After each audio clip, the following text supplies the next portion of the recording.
So, paano nga ba makukuha ng isang lalaking mabaliw sa'yo araw at gabi? Yes, mga girls, ngayon sa video na to pag-usapan natin kung ano nga ba yung mga bagay na kailangan nyo pong gawin, kailangan nyo pong i-apply sa isang lalaki upang araw at gabi talaga ang pag-iisip, pagkabaliw sa inyo ng isang lalaki. O pwede pong mangyari ito, basta sundan nyo lang po yung mga sasabihin ko sa inyo para sa ganon, may apply nyo po ng maayos sa inyong mga relasyon o sa isang lalaki. Okay? So, kung nakapag-subscribe na po kayo, nakapag-like at nakapag-comment sa ibaba, maraming salamat mga kamamay at simulan na po natin ang ating topic ngayong hapon na ito. So, ano nga ba? O paano nga ba makukuha na ang isang lalaki ay mababaliw sa'yo, maghahabol, araw at gabi? Okay? So, number 1. Huwag na huwag kang titigil ng pag-aayos hanggat hindi mo nakukuhang maakit siya. Yes, mga girls, ang lagi kong sinasabi at paalala sa inyo palagi, ayusin ninyo ang inyong itsura, ang inyong sarili, ang inyong buong kayo. Tumingin kayo sa salamin. Makikita nyo ang mga bagay na po pwede nyong i-improve. Kung kayo ay tumataba, mag-workout kayo, mag-exercise. So, ang goal natin dito is isipin kayo, mabaliw sa inyo ang isang lalaki araw at gabi. So, paano kayo iisipin ng mga yan kung hindi naman kayo maganda? Paano kayo iisipin ng mga yan kung marami ang nagkakaroon ng competition sa kanyang utak? Halimbawa, itong nakita niya kanina maganda, yung kanyang nakatabi kanina sa jeep maganda, yung kanyang katrabaho maganda, tapos ikaw pangit. Paano kayo iisipin? Paano mababaliw sa iyo ang isang lalaki araw at gabi kung pangit ka? Kaya mga girls, ngayon pa lang sinasabi ko, huwag na huwag kayong titigil ng pag-ayos. Okay, huwag niyong tantanan ang pag-aayos hanggat hindi mo siya naaakit. Kailangan ikaw yung number 1 na maganda pagdating sa kanyang mga mata. So mga babae kayo, control niyo po yan. Okay, control niyo yan kung kaya't alam niyo po ang dapat niyong gawin.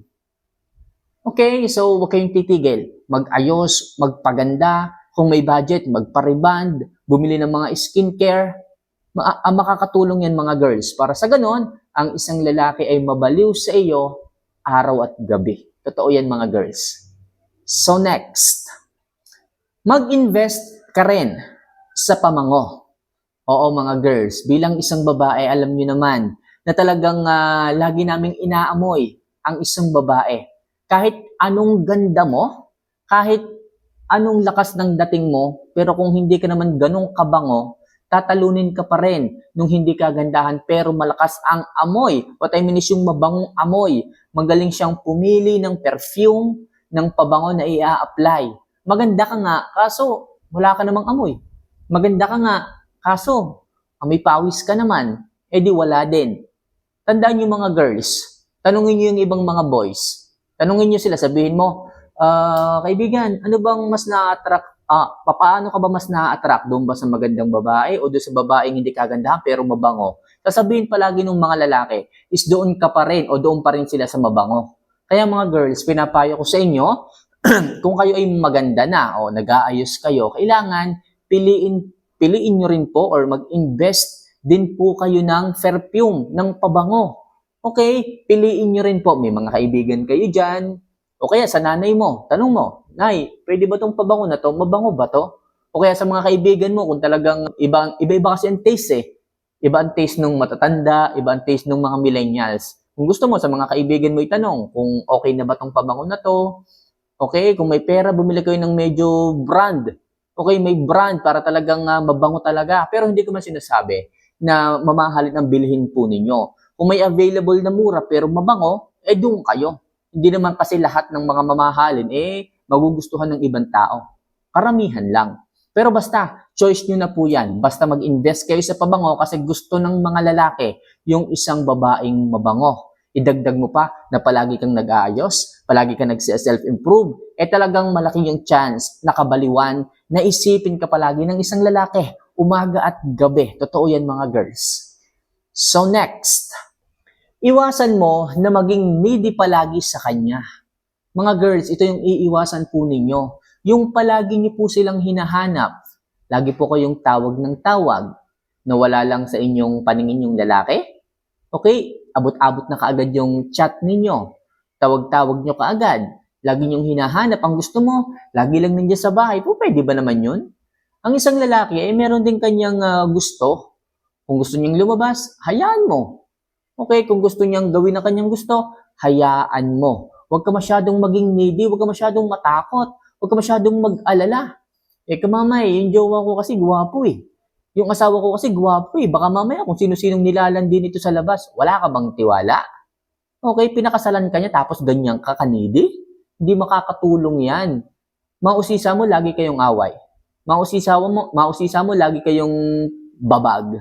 Kaya please hanggat maaari mga girls, kung gusto mong isip-isipin ka ng isang lalaki, dapat hindi ka masyadong nagiging needy. Ang pagiging needy, mga kamamay, sign po yan o tanda po yan ng paghahabol. Magiging mababa ang tingin sa iyo. Maiinis ang lalaki. Lagi mo kasi siyang kinukulit eh. Nandoon lang sa may tindahan, gusto mo laging umuwi. Gusto mo laging tingnan. Gusto mo lagi kasama mo lang. Hindi mo po pwede yun eh.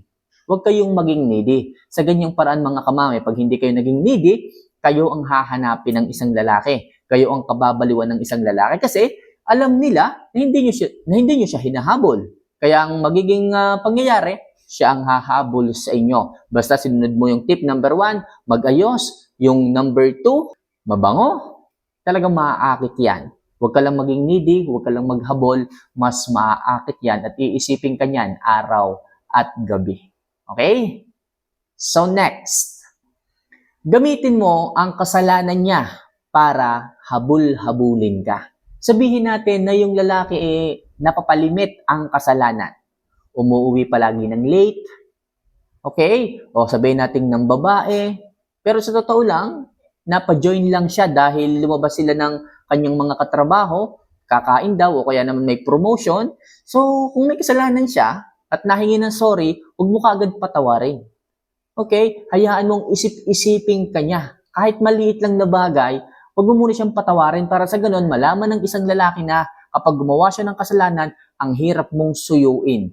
Ang hirap mong pabalikin. At sa ganung paraan mga kamamay, kapag ginamit mo yung kanyang kasalanan para ikaw ay magpahabol, ay talagang araw at gabi kahit sa paghiga niya, iisip-isipin ka niya. Sigurado yan. Basta, huwag mo kaagad patatawarin para malaman lang niya na ang hirap mo palang suyuin. Kaya iiwasan niya ang makagawa ng kasalanan at makakatulong yun sa inyong relasyon.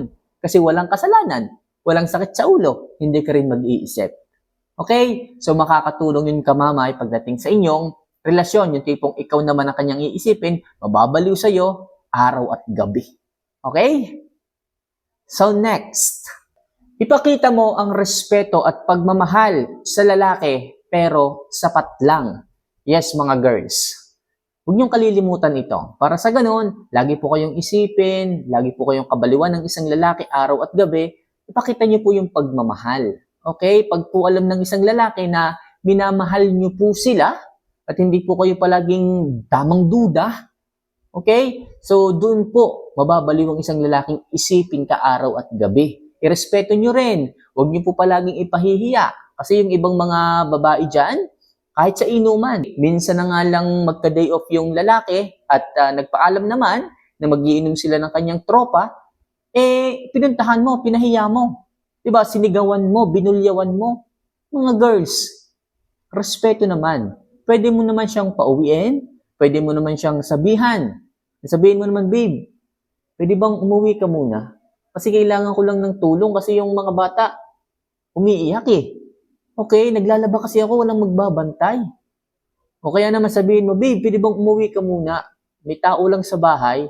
O di pag uwi niya, saka kayo mag-usap. Hindi yung kung sino yung kaharap niya, ang dami-dami nila doon, ipapahiya mo, respeto na lang mga kamamay. Kasi kapag hindi mo siya nirespeto, parang hindi mo na rin siya minamahal.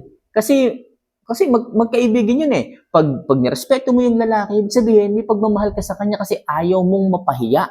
Pero kung wala kang pagmamahal, yung respeto nawawala rin po. Andyan nga, sisigawan mo siya. Malayo ka pa, sisigawan mo, sisitsitan mo, tapos tatakutin mo pa yung lalaki. Kaya please, mga girls, kung gusto niyo na isipin kayo, kabaliwan kayo ng isang lalaki araw at gabi, dapat ipakita niyo yung pagmamahal at respeto sa kanya. Okay? Pero yung tamang sapat lang, kung alam niyo naman na niloloko kayo, ibang usapan yon. Okay? So mga girls, sana kahit paano makatulong yung ilang mga love advice na itong tinuro ko sa inyo para sa ganon, mabaliw ng pag-iisip sa iyo ang isang lalaki umaga at gabi. So mga girls, sana ay makatulong nga ito at sa mga gustong magpa-love advice, magpa-coach, huwag niyo sanang kalimutang tawagan ako, mag-comment kayo, ako po mismo ang mag-a-advise sa inyo. For more videos and love advice na kaganito mga kamamay, huwag niyo sanang kalimutan na mag-subscribe, mag-like, at mag-comment na rin sa ibaba. Malaki po ang tulong yan pagdating dito sa ating munting channel. So see you for our next vlog. Mahal ko po kayo. Paalam.